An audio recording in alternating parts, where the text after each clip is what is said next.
The Audacity of She. Incisive conversations with women who are challenging the status quo to create wildly fulfilling lives. Plus, practical information you can apply to your life right now.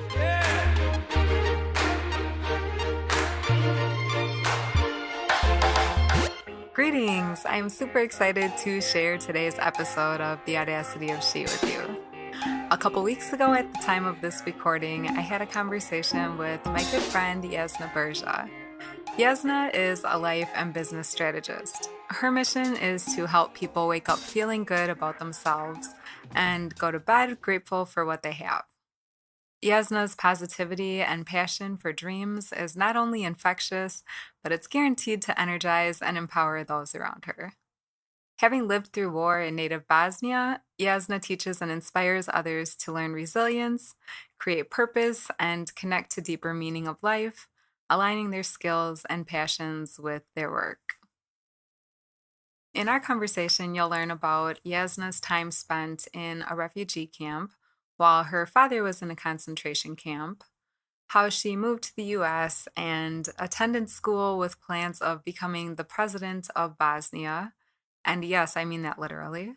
She says it's no secret. She is a highly ambitious person and she's always wanted to create change.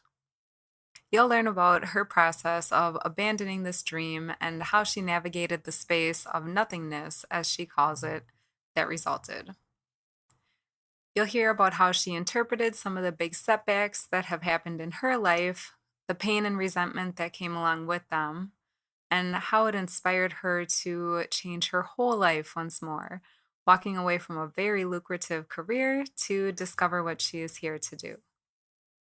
We'll talk about the beautiful miracles that came into her life after that, and a little spoiler alert, they're two cute little guys. We'll talk about taking the good with the bad, reinventing herself. Oh, so much more. When I had this conversation, no lie, I felt like I was experiencing an episode of Oprah's Super Soul Sunday. It was really hard for me to write this intro because we talked about a lot, and I thought all of it was so insightful and mention-worthy. Listen on, and you'll hear Jasna's tip for creating a life of 7s and higher. That's on a scale of 1 to 10. Spiritual growth through turbulence, synchronicity, and blessing each person you meet, especially those you dislike. Say what? And more. Jasna is so thoughtful and present and powerful. I am honored to share this episode with you. So on that note, let's get into it. I'll see you on the other side. Hi, Jasna. How are you? Hi, I'm so good and so excited to be here. Great. I'm so excited that you're here. So I've been really looking forward to talking to you for months really, but the past week in particular. So I'm glad the day is here. Yeah, same here. I feel very honored. And you're one kick-butt woman, so this is going to be awesome. It is. All right, well, we will get going. Let's start right at the top.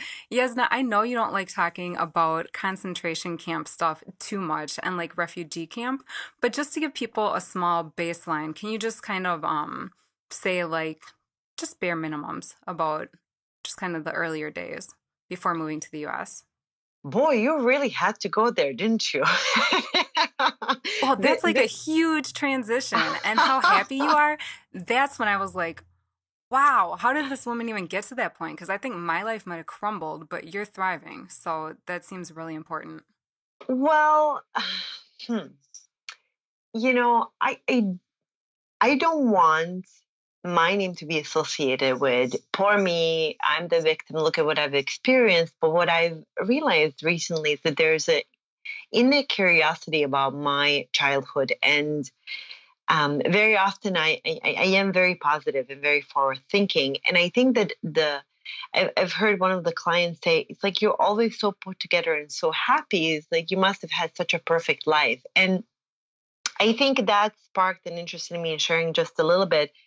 Not a lot. I think that your question probably stems from the post I shared recently.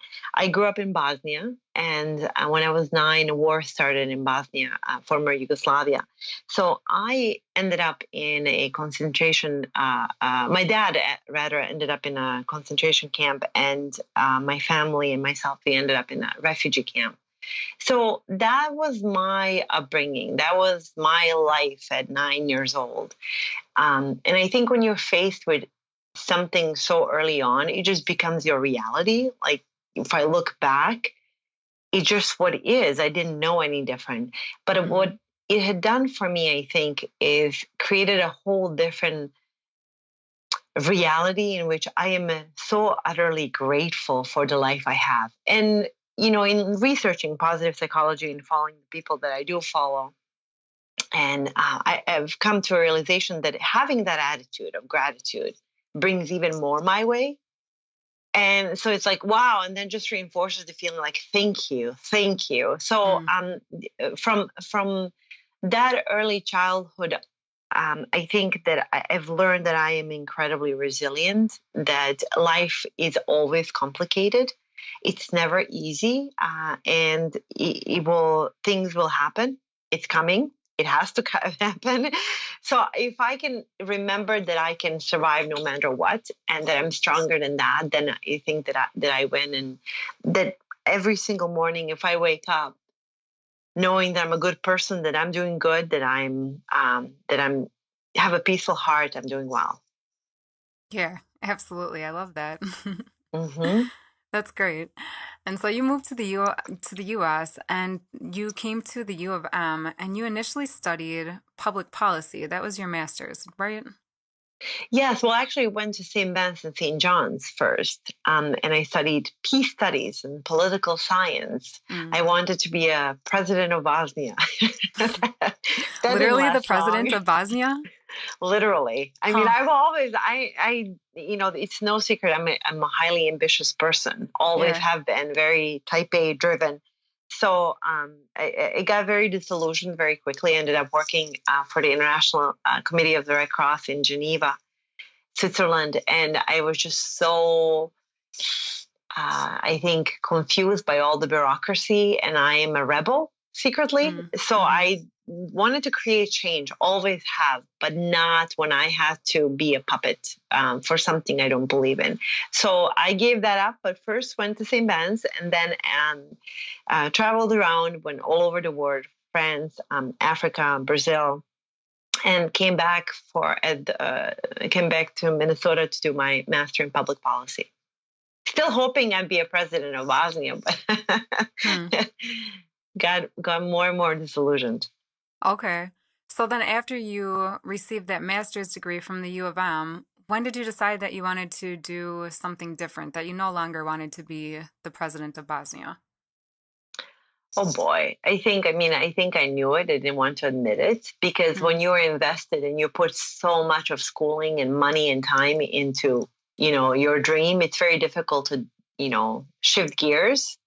Yes. So very difficult, because you feel like you need to keep going. And it wasn't, I gave that up soon thereafter, after my master's, but I still didn't know that. I think once you abandon the dream that you had for a very long time, you can enter a space of nothingness, a Hmm. space of no direction. And I think that I was in that space for quite a number of years.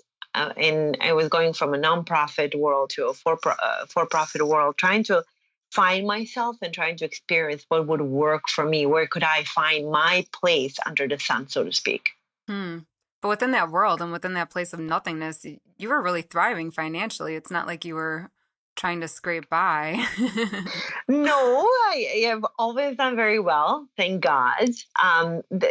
Yes, but one of the things that I have learned is, in all of that, in thriving, being, happily married, having seemingly, according to world, everything I'd ever wanted, more money I thought I could ever make, all the exotic vacations, the good life, so to speak. I was really, really, really unhappy. Hmm. And the reason was that I'd lost a child, and then I had series of miscarriages. Hmm. And that was one thing. See, if I ever lose a status or money. It's like I make that happen no matter what. Like I'm an abundant in that space. That happens easily. But there was this thing, if there was one thing I'm supposed to do as a woman is to have a child, and I can't do that. Mm. Wow, right? And it was a personal thing. That was the only thing that was going to wake me up. So that was the moment that changed everything for me. Absolutely everything. Sure. Do you think that those conditions were present because you weren't doing the work that made your body happy and healthy to provide like a nurturing space then for a baby? Is that what you mean? Yeah, I think it was spiritual. I think Mm. that I was always in optimal health. Always took care of my body. But I was working too much. And I think that, and working out too much, always going to the next thing. And for me, I think it's spiritual. I am a firm believer that anytime we're not on our path, coin, accidents are going to happen. Things that are not easy, that are not happy, are going to come our way. So after I think the third or the fourth miscarriage, I'm like, okay, after the pain and the resentment, I'm like, okay, what am I here to learn? Mm. And for me, I literally for 6 months did not leave the house except to go work out and go travel for work. And I went to a library, got about 50 books, and I really wanted to get to the bottom of this. I wanted to try to understand, go back to the this knowing who I was. There was a time where I knew who I was. Right before I came to the States, I was Mm. so clear, Mm. so self assured and self aware. And then the moment I came here, just I think I tried too hard and I lost sight of that. And in that 6 month process, it was really painful. I suffered subsequent miscarriages, but I look back with such sentimental notion. That was some of the happiest time in my life because it was closest to God, if you wish. Mm. Yeah. Yeah, absolutely. So then you came here and then had all of these processes where you're not working too much and you feel like you had kind of lost yourself. And then you decided that after this period of 6 months where you didn't leave except for working and going to the library and traveling, then oh, and fitness. Fitness was in there too. Then you decided that you would, what, leave the job behind? Is that where coaching comes in? Yes, I went back to grad school. Hmm. So, one of the questions that I asked myself, okay, if I'm never going to have a child, Mm-hmm. right? If it's not going to happen, and I was told that it's never going to happen after Mm. medically and statistically, after a number of miscarriages, the chances is so slim that they told me to look at other options. And I just, I'm like, I was really looking at it as a spiritual lesson. I said, okay, if I'm not going to have a child, if my mission in life is not to be a mother, Mm-hmm. and I'm open to that. It's not what I want, it's what I'm here for, what I'm directed to do here. What would I do? And the answer was quit the job immediately. Hmm. And I did that. And I went back to grad school for coaching and I have never looked back. And I mean, it's kind of interesting that we're talking right now. And I have two sons that came within a year on their own, little blessings, right? After I had quit my job and after I had started doing what I really wanted to do for a very long time. Hmm. That's like goosebumps through my body. It's pretty amazing. Sends goosebumps through my body every single time I think about it. Yeah, I bet it does. Wow. How did you know at each stage, as you're making these big transitions and stepping into like the next thing that you think is the most aligned decision for you, how have you known that it was time to leap to the new thing? Were you more prompted, because you talk about people being prompted by either pleasure or pain. So were you more prompted by the idea of pleasure in making these leaps, or was it pain, like you had just hurt yourself too much and you wanted to do something different? So it's both, Hmm. right? I think that had it not been for the pain, I would have probably never made the changes. Maybe not never, maybe much later in life. So the pain was the main instigator. Without it, I just would not have been. I mean, I had it too good, right? I had everything I wanted. Mhm. So without that, had I just successfully gotten pregnant, I think I would have still been in the job that I was in. Hmm. It's very difficult to leave something like that behind, I think. So for me, it was the pain, but then it was also the excitement about giving birth to myself. So, at that time, I'd worked with a coach, an incredible woman, just absolutely incredible. And we talked about this process of, if I'm not going to have a child, what if I gave birth to myself? Hmm. And that became a symbol for me. So in making all these transitions, after the pain had subsided, and after the initial I need to get out of here sentiment had passed, I think that it was, what do I want?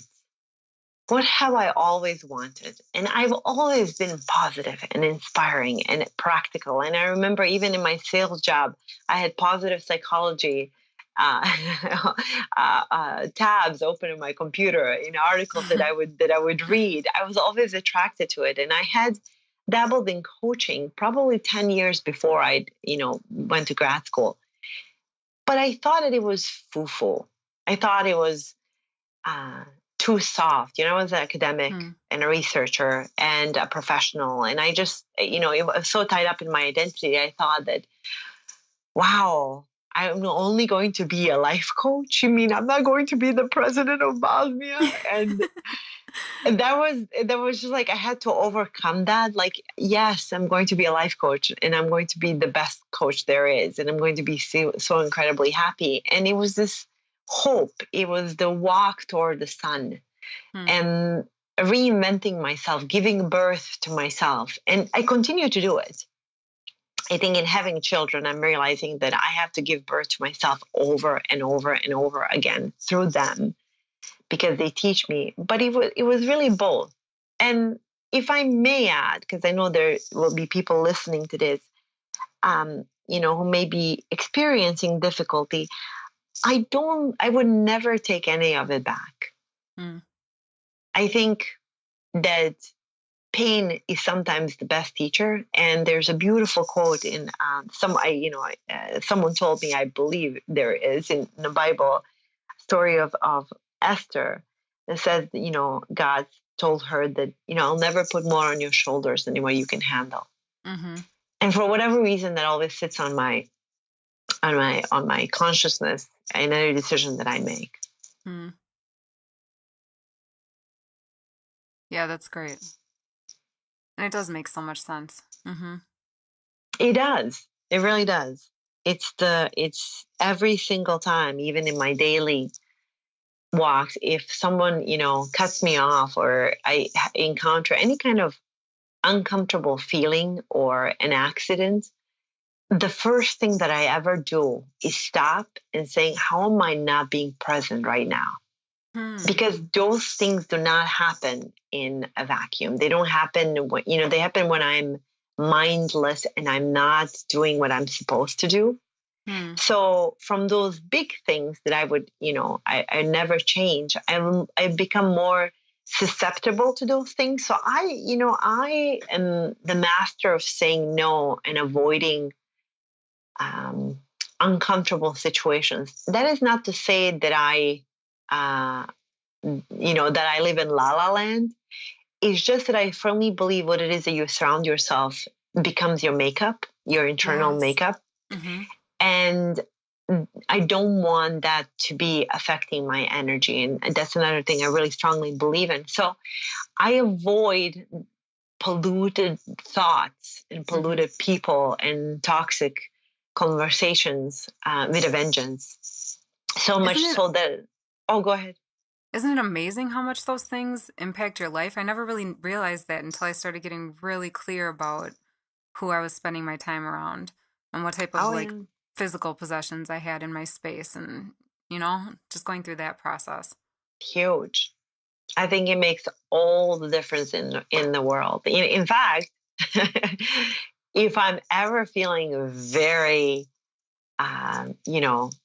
um, unfulfilled and Hmm. unhappy in my personal and professional life, the first thing that I do is start to think about who I need to spend less time with. And then I clean and declutter my entire house. Oh, I love that. My I love first that. go to, biggest advice that I give anyone, if you are just having a crappy couple of days or weeks, clean your house, bottom to top, get rid of stuff, start move the energy. That it matters so much, so much. Yeah, it's so profound. Even if I'm like in a state of just confusion in my day where I feel like there's just too many things going on. So maybe not a bigger like discontentment with my life, but just an immediate issue, like an agitation in my body, I'll just stop and clean. And then within like Hmm 10 minutes of cleaning, I'm just shocked at how much my perspective has changed.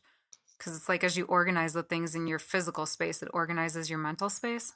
hmm It's kind of amazing, isn't Yeah, it is. it?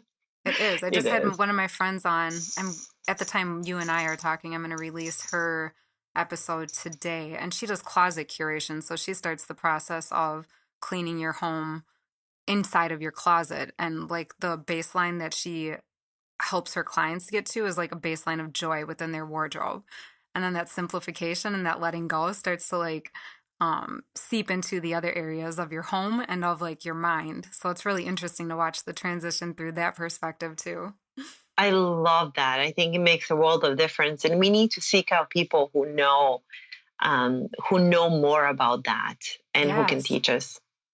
Yes, yes, yes, yes. When I was preparing for this conversation today, I was looking at some of your videos online, and one of the things you shared in your recent talk, I think you were on Good Day Live, was that the show? Was simplifying your life. And you gave this list of things that people should look at that they're doing and decide which ones no longer serve them. So I'll quick ramble them off. There's only a few. It was looking at networking groups that have become an obligation, volunteer groups that you no longer want to serve, personal relationships that drain you, invitations from people you've outgrown, or a specific emotion. And what you discussed was writing down, just taking an inventory of all of these things. And then anything that's under a seven, let it go. Because once you do that, then you've built this whole life of sevens, eights, nines, and tens. And I was just like, oh my gosh, that's so good. That's exactly what everyone needs to do.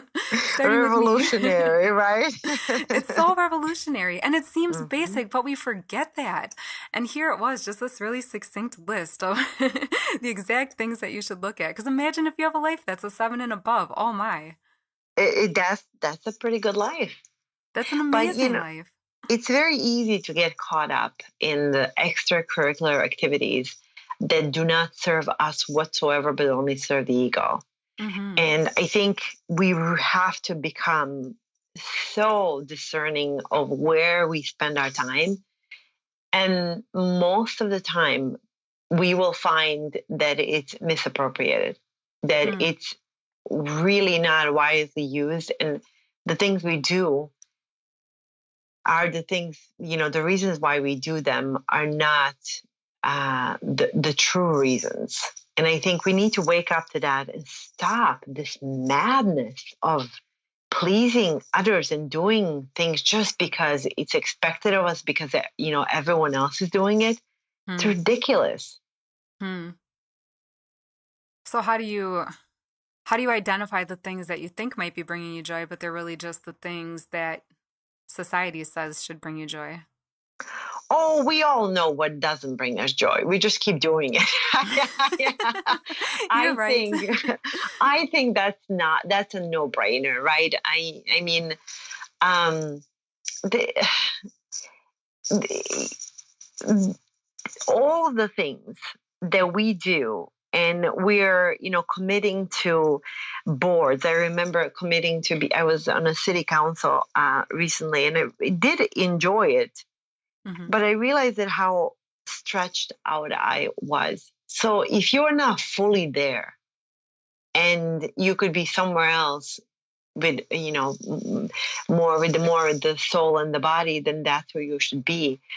And I think figuring out the reasons. And I'll give you an example. Last year I have one of my sons. I'm at home with them part of the time, and I take them to Edina Community Education. Little buddies can play, and there are other mamas in a separate room. I don't know if you ever took those classes. And everyone started asking me about, preschool where my 3-year-old is going to go next year. I'm like, oh wow! I'm like, I dropped the ball. I did not, I didn't grow up here. I don't know how the school system works.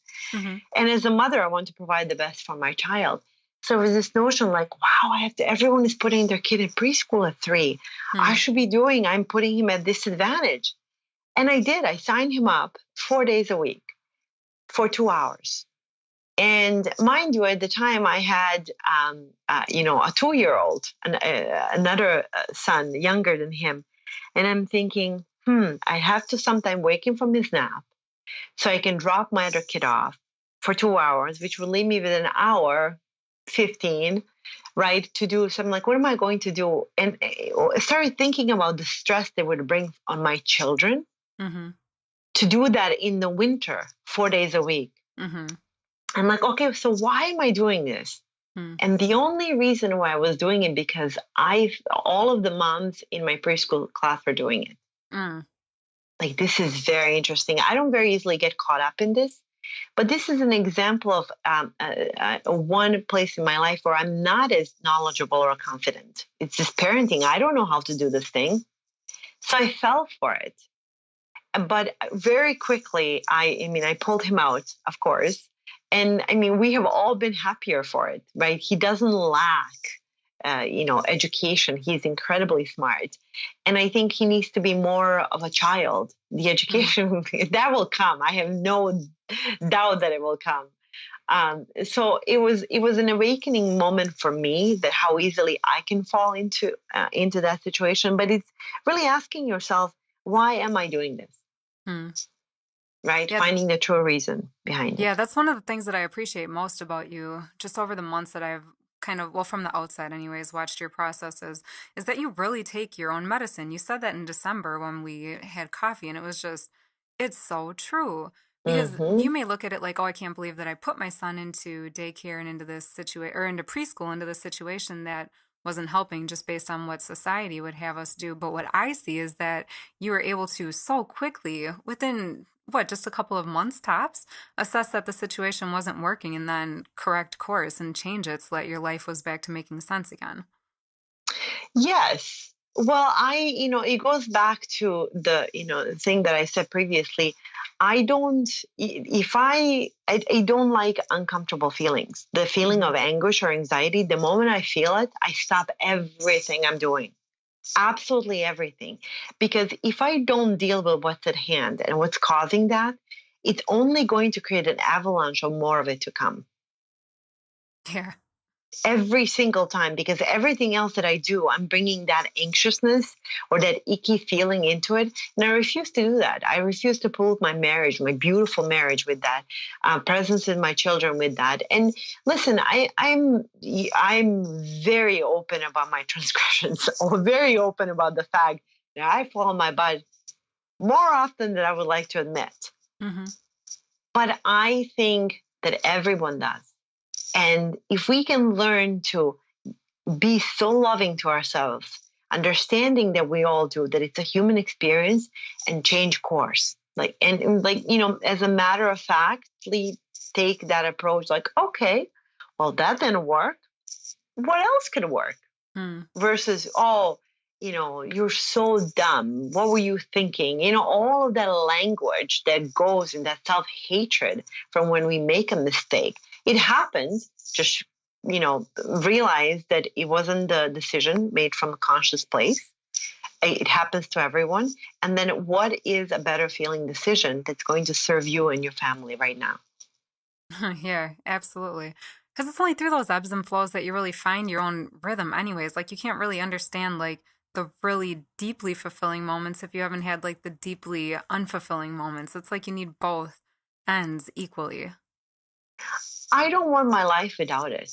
I know that sounds really insane, but w- I think that one of the things that is part of my teaching is the fact that if you only expect happy moment and you always seek out for those, you're setting yourself for an absolute misery in life, because Mm, life, a human experience is such that the only way to grow is to experience spiritual turbulence, because that is our compass. That is how we find our way. That is how we, find our way in the dark, so to speak.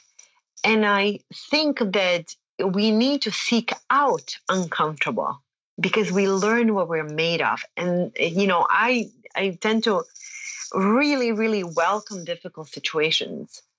I remove myself from poison when I don't need it. But when something is present and I can learn from it, I really welcome it and I sit with it. mm, If you ever notice that I'm not present on Instagram or social media, it means that I'm sitting with something. mm. And when I don't have much to say or something that's useful, I'm not going to say anything. That's great. And it's kind of counter what people say you should do, especially as an entrepreneur, that you should post X amount of days and this many times per day and at this time of day. Yeah, I don't buy any of that. Listen, I'm all about consistency. Yes, as an entrepreneur, you need consistency. You want people to get to know who you are. But if you are, pushing past if you're ignoring your children, for example, who really need you to publish an Instagram post, Mm-hmm. boy, you really need to figure out your priorities. Hmm. So That's then, that's it. yeah, so then how does one figure out their priorities? I know how I would answer this question for you. I'd say that they need to get your purpose compass formula. Well, that's one way. It's a great Thank first you step for because the here's the thank thing. you for the plug, Dana. Well, how nice of you. Oh, I only That's do it because it's so honest. I watched through that thing and it's such a comprehensive guide. It's not like so Yasna's purpose compass formula is an opt-in on her website. And you would a lot of times opt-ins are just like this surface level attempt for someone to collect your email address so that they can now talk to you for forever.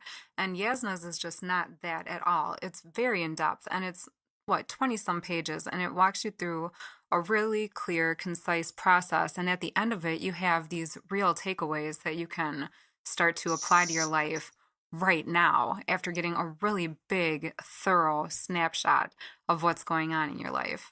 I would say though that on top of that, I mm, think that's really powerful, but I think you really have to have somebody like you, somebody who maybe not a life coach. It could be a life coach or a therapist. I really like life coaches, but who has the ability to help mirror things to you because otherwise you miss stuff. Like you can't see yourself all the way. I bet I beg to disagree. Right. Really? And yes. And I think that, I'm a coach. Of course, I want people to come to me. That's, that's my sustenance. It's my job. It's my profession. And there's never a lag. However, to think that one needs a coach to see this, I think sometimes we do. I mean, it's the reason why I have a coach. There are many moments where I need to evaluate and I can't see. I just can't see what's in front of me, and I really need help. But I really want to encourage everyone that within us, we have a guidance system that's better than any coach can provide. And I think that we have the answers within us better than any coach can, mirror. Hmm. What coaches do really well is create space for that to come out. But really, all it takes, for example, purpose compass formula. Mm-hmm. I was sick of different opt ins out there I was getting. I literally, the process that I laid out, I'm glad you mentioned it because I really rarely talk about it, is that it's the exact process I use with my clients. And the thing is that even if someone walks through the process and answers those questions and starts to take some of those steps forward, they're already going to see incredible change in their life. And sometimes that's all someone needs. Some people need more push, some people need more accountability, some people need more clarity, and some people need speed. They don't have the time to figure out on their own. But, I really think that very often we can figure a lot of this stuff on our own. Hmm. Sorry, Dana. No, I love it because you're a life coach and you're telling people that they don't absolutely have to have a life coach. So that's great. They don't. Well, not, by the way, not everyone needs a coach, or not everyone is coachable. Hmm. And I think that there's this illusion that sometimes I feel really, I get very angry by a lot of coaches and in our profession who are shaming people for not hiring them. And I think that's a true shame in itself. We need to be inspiring people. I think we're incredibly resilient, resourceful, and creative and whole. And there's never anything lacking. So when people come to me and think that I need to fix something or lack it, like I correct them right away. My job is to create the space for them to discover a safe space, an Hmm. energy unlike any other that's incredibly sacred. But if they had the intention and the time, they could do that themselves. Hmm. I guess I always feel like there's so much stuff that I don't know. So if there's this person who has this different sort of expertise than what I know and they can help me understand like how to look at things in a different way, then I usually take leaps like way faster. Like I feel like I would have been like 5 years in some of the decisions that I've made in just a span of a few weeks as a result of working with a life coach. But that's the speed, right? You Yeah, could okay. figure that Hmm. out. Hmm. You could figure it out if you took the time. But what coaches do is they cut to it very quickly, and they're an independent observer who can really understand. And so I get it. I mean, again, it's every time I go to my coach, she sets me straight pretty quickly, and I really appreciate that because she knows me so well at this point. Hmm. So yes, I completely understand. But at the same time, I also know that you are a very smart woman, and you already make a lot of self corrections on your own. Hmm. And I think that if you can teach people to do that a little bit more, then we would all be better off. Huh. You're saying if I did? Oh no, Or I'm just saying people you. in general? No, if we did, no, no, no, no, no, all of us. Yeah. Yeah, I appreciate that. I like that. That's very true. Okay, so then if somebody really wants to start diving in and just take a magnifying glass to their life and kind of discover what's going on, like in the areas where they're not feeling happy, you do still recommend your purpose compass formula? Because I definitely do. Thank you. Well, of course, it's a tool. But Hmm. again, it's not the only tool. Yes, I want you to use it. If it's going to serve you, please. It's a fantastic, incredible tool. However, there are many other tools out there. And here's another thing. So this is why, I don't think people like interviewing very much because I'm like really? Okay, you can't keep changing the tune so quickly. The thing is that one size doesn't fit all. There are Hmm. people for whom purpose compass formula may not work, Hmm. right? Hmm. Because they might be more tactile, or they might want a video, they might want maybe they really need to be with someone. Hmm. Sometimes people only work well when they work with someone one on one. But it's the first thing that I would tell them is to sit still. Just be still, close your eyes, and just breathe. And that's one thing that we do very rarely. In fact, research has shown that we would much rather be electrocuted than sit alone with our own thoughts. No I way, actually did a really? blog. I did a blog about it. You can look it up. Yes. Wow. They did a study with people where they could either, electrocute themselves when they were on their own, or just sit still with their thoughts. And I think it was 8 out of 10 people chose to, prick themselves with electric shock because they couldn't sit still in silence. Huh. I mean, it's absolutely fascinating. So the first thing that I would do is just close your eyes and just breathe, be still. Before, we are doers. We need to fill out the worksheets. We need to do. I say Hmm. be. Hmm. First, be before you fill out anything or seek out anyone. Be first. Still, try to understand. Just um, fully accept the emotions and the body and the mind and all of it. Just fully. The moment you fully accept it, it doesn't have control over you anymore, and then you can let it go. And then, yes, seek out. So purpose compass formula is one fantastic way to get there. And there are others. There are books, there are videos, there's so many different things that one can do. But if you set an intention of changing things and have an open heart, one of the greatest prayers that I have for my life is, please God, show me the way. Hmm. Show me the way. Where am I supposed to go? What am I supposed to do? How am I supposed to be of service? And then I always say, send people and resources in my life that are going to be the most beneficial to me now. Hmm. And then I just say to let it go, and I walk out, walk away. And it's absolutely, Dana, it's miraculous what happens that day or that week, Mm-hmm. right? Mm-hmm. The synchronicities, and then you will receive everything you need on that path. That's beautiful. But That's perfect. Hmm. yeah, I love that. yeah, I do too. I really do. But thank you for the plug. You're so awesome. Yeah, I try not I need to. to be doing a better job at that. I really do. I promise I will. Watch me. I'm a woman of my words. Watch me start promoting Purpose Compass Formula, because I just have not been doing it. Huh. Well, it's good to have that feedback. I remember when you and I sat for the first time for coffee in December 2016. I hadn't been doing anything with video work because I don't know, I was afraid. And I looked over and you were starting an Instagram live. And I was like, well, what is she doing? And I was like, okay, I lived through that. So if I can survive on her Instagram live, maybe I can do my own Facebook live. So then I did my And you first Facebook did. live. Yeah. And now I I've was been very doing a impressed. I know I was too, because I didn't really see myself doing it. Like I knew I needed to do it, but it was like in the future. And you're like, what are you waiting for? And I was like, the right time. And we all know there's like never a right time, so it was just a reason to not do it. So true.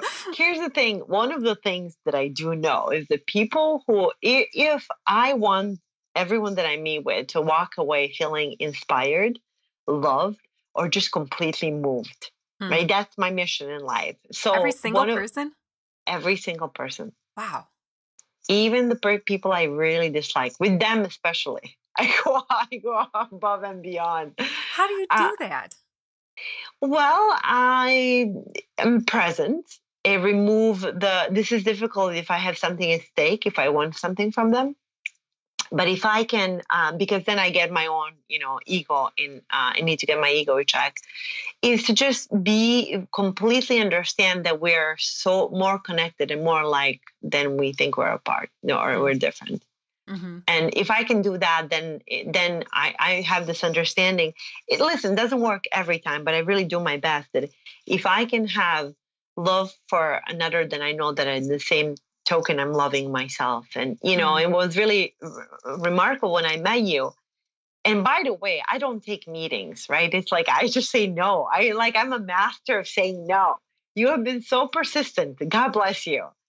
And you are so incredibly beautiful. Your soul, you're so kind, so spiritual, so attentive.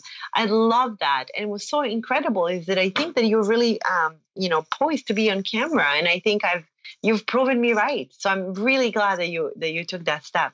It's my signature. People do things after they meet with me. Hmm. Yeah, thank you for one for that really kind compliment. I'm humbled by that. But yeah, It's two, it true. thank you. And then two, yeah, it absolutely did make the difference because after that, I actually started consistently showing up on little Instagram stories or little Facebook videos or doing this podcast. Like we don't have the video on right now, but only because for the best sound quality, I need to do audio only. So we'll probably move to video at some point. But yeah, I mean, that really did just start a whole new space for me. So the timing was amazing because it was just shortly after I had decided to commit to doing a podcast. Yes. Yes. You know how? Do you know that you saying that? I did not know that, right? Huh. You just said Hmm. it. Uh-huh. That makes me feel like I can fly right now, Huh. right? That my mini me, my meager existence, like I know I'm good at what I do, but every time I hear when someone says, wow, because we had that conversation, this is what I did, and that created something, more enjoyable, pleasurable in my life, I mean, that makes me feel so good. Like I matter. And I think that's a reminder that we all matter. If we show up and we remove ourselves from, expectations, and we can just be there and really, but be very honest and truthful. I mean, magic happens every time. So yeah, it makes me feel so good. Thank you. Thank you. Well, and thank you. And I do like the idea of leaving people with a positive, some sort of positive feeling after you interact with them. I just had one of my mentors was saying that like people form their next few hours of interactions with you based on like just the first few moments that they encounter you for that time period. So when I'm picking up the kids from school, sometimes I would be kind of flustered because maybe I was trying to finish working and then I was rushing to get them. And then if I bring that energy into our interaction, I find that that does really seep into the next several hours. So I've been working to really just bring more awareness on being slowed down and present by the time I Mm, talk with them so that we can have that energy and enjoy each other for the evening. I think I maybe love as that. women, it's even more so, isn't it? I love that. Yeah. Hmm. Yeah. It's a lifelong exercise to be present, to It be here is. and be Mm-hmm. here now. It is. But we're so powerful when we are. Mhm. Very, very difficult to discern when we're constantly looking for what's next. So Hmm. true. Hmm. All right. Well, Yasna, I think I asked you everything I could have asked or that I had in mind. Is there anything else you wanted to share? No, I am just really excited, honored. I'm always honored when someone wants to ask me questions and thinks that I have something to say. I don't ever want to lose that. That's beautiful, Lena, right? That Mm-hmm. like, wow, someone wants to hear what I have to say. That's incredible. Thank you. I think that you're doing a beautiful job with the audacity of she. I love that title. And I think that a reminder for everyone that life is always unfolding and that change is the only constant. And if we can look at life as an experiment and look at things that don't work and things that do work, we will understand that everything is just a matter of helping us figure out what it is that we really want and further refining our desires and goals and dreams. And all of that then leads to, better quality of life. But try to remove yourself from the negativity and difficult situations. And I know it's very difficult to stay away from that. But if we do, then, more things on an energetic and spiritual basis come our way. Perfect. Yay! Yay. Okay, and then last thing, just tell people who want to find you how to connect with you online. Well, you can find me on Instagram where I have been living recently. I love Instagram under Jasna.Burza. Or you can come to my website, www.jasnaburza.com. And then you can check out the Purpose Compass formula. And also just, I have some other goodies. And I keep adding more. I'm actually committed to adding more video material this month. So stay tuned for that. Oh, great. I look forward to it. Yay! Well, thanks so much for coming on, Yasna. I appreciate it. I hope you have a great rest of your day. Thank you so much. I will. Bye, Dana. Bye-bye. Did today's topic inspire you, encourage you, or challenge you to look at your own processes in a different way? Join us in our Facebook group to continue the conversation. It's where all the good stuff happens after the show. It's theaudacityofshe.com/Facebook. Again, that's theaudacityofshe.com/Facebook. See you there.